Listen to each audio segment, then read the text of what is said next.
Hi there, welcome back to my views and news. Two news stories. Firstly, Amhara region of Ethiopia, where Fano fighters have been waging a resistance movement against Amhara regional government, federal forces since July last year.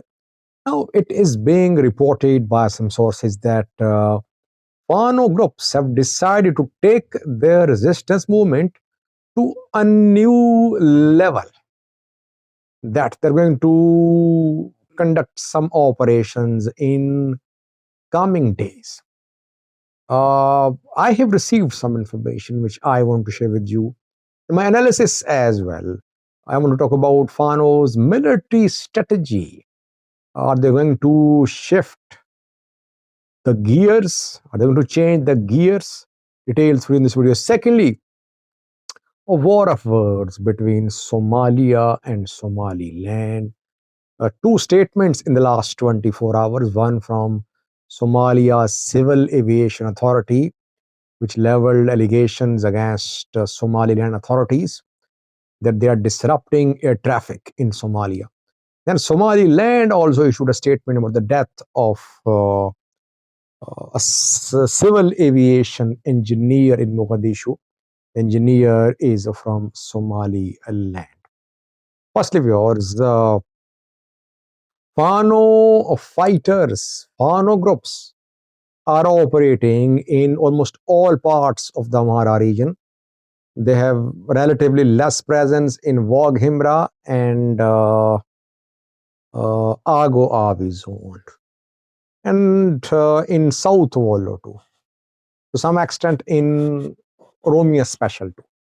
In all other zones of the Amhara region, Fano fighters have conducted hundreds of operations and attacks in the last few months. East Gujam, West Gujam, all parts of Gondar, uh, North Wollo, parts of South Wollo, North Shoa.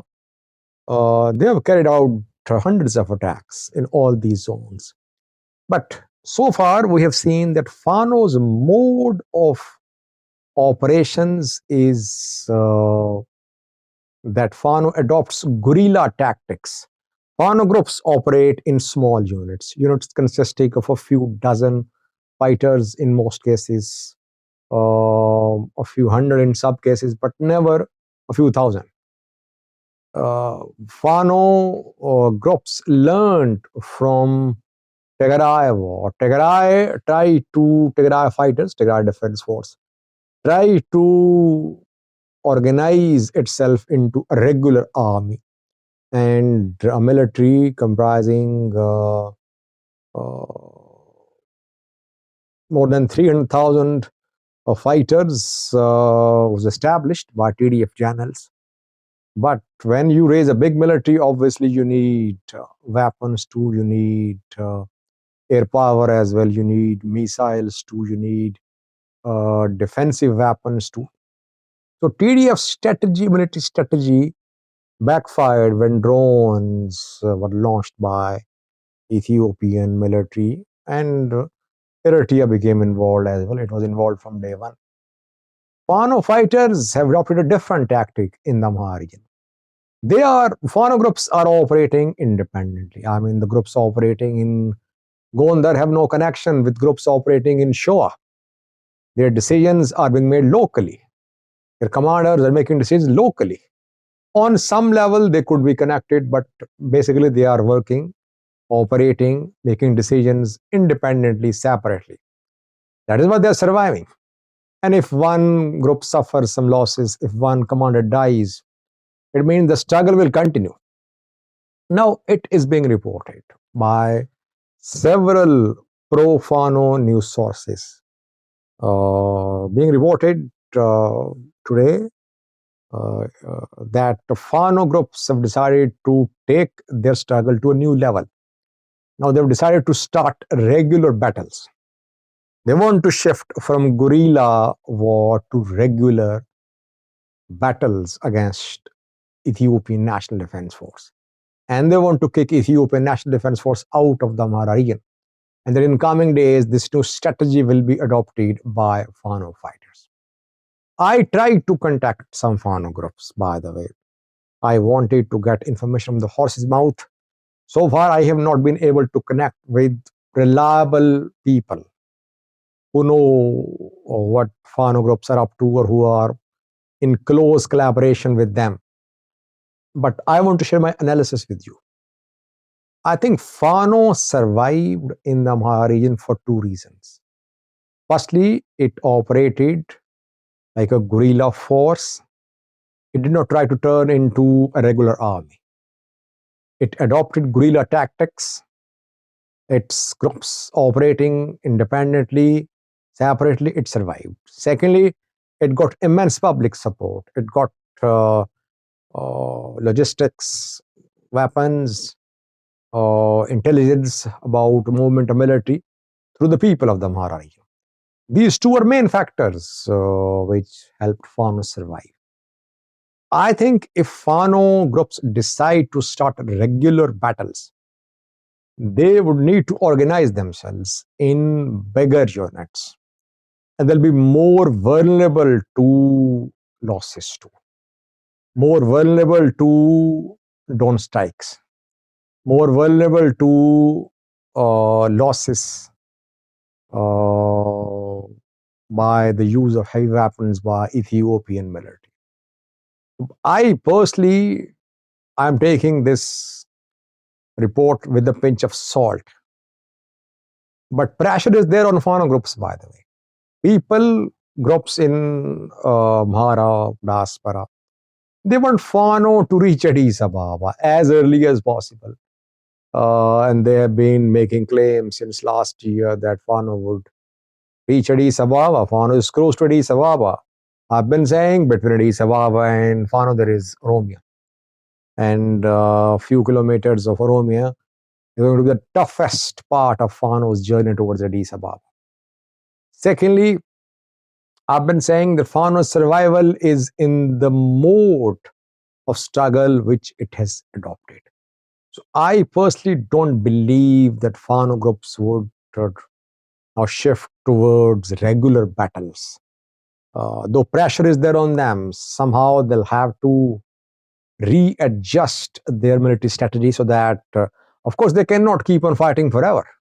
Like Ola has been fighting for decades, but what did Ola achieve so far? Yes, Ola has turned into a bigger group, but Ola is not able to control Oromia.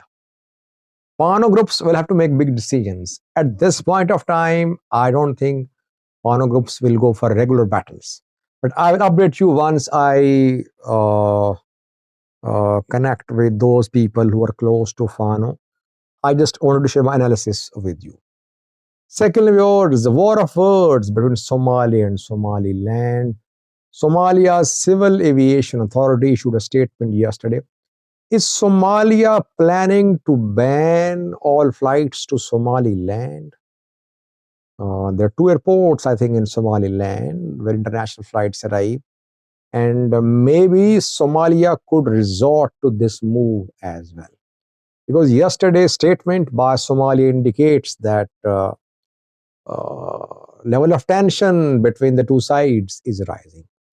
Somalia says that since the 11th of February, Somaliland authorities have been disrupting flights, flight communication in Somalia. Several flights, several airlines complained that they faced communication disruptions because Somaliland authorities tried to jam air traffic frequencies in Somalia. Very serious allegations by Somalia, by the way. And Somalia says that it will take action. What Somaliland is doing will have consequences. What consequences? Does it mean Somalia is going to plan ban on all flights into Somaliland? That we'll see in coming days. Somaliland also issued a statement saying that A Somaliland civil aviation engineer was brutally murdered in Mogadishu. Somaliland pointed fingers towards Somalia's government. Abdi Nasser is the name of the engineer. I did a video on that 2 days ago. Abdi Nasser was working with Somalia Civil Aviation Authority. He is from Somaliland. He was found murdered in his apartment in Mogadishu. And different stories are being propagated about the reason behind the murder. Some say he was working as an agent for Somaliland. Others accuse him of working for Somalia. He was working for Somalia already. But different conspiracy theories are being floated about Abdi Nasir's murder. We don't know what happened, but Somaliland is highlighting this issue as if Somalia is behind the death of Abdi Nasir. So coming days are crucial, viewers. I think Somalia will make a move about the air traffic. Both sides are fighting for control of airspace. Somalia would ensure that no flights from Ethiopia or from UAE enter Somaliland without approval from Somalia. If Ethiopia is committed to the implementation of MOU, obviously flights will arrive in Somaliland. MOU will be implemented. What will Somaliland do if Somalia Civil Aviation Authority decides to ban all flights to Somaliland? What will Somaliland do? And by the way, yesterday Somali Civil Aviation Authority accused foreign hand as well. There is foreign hand in disrupting air traffic in Somalia. Obviously, finger pointing towards Ethiopia or UAE. Let's see. So far, war of words continuing between Somalia and Somaliland. Thanks for watching.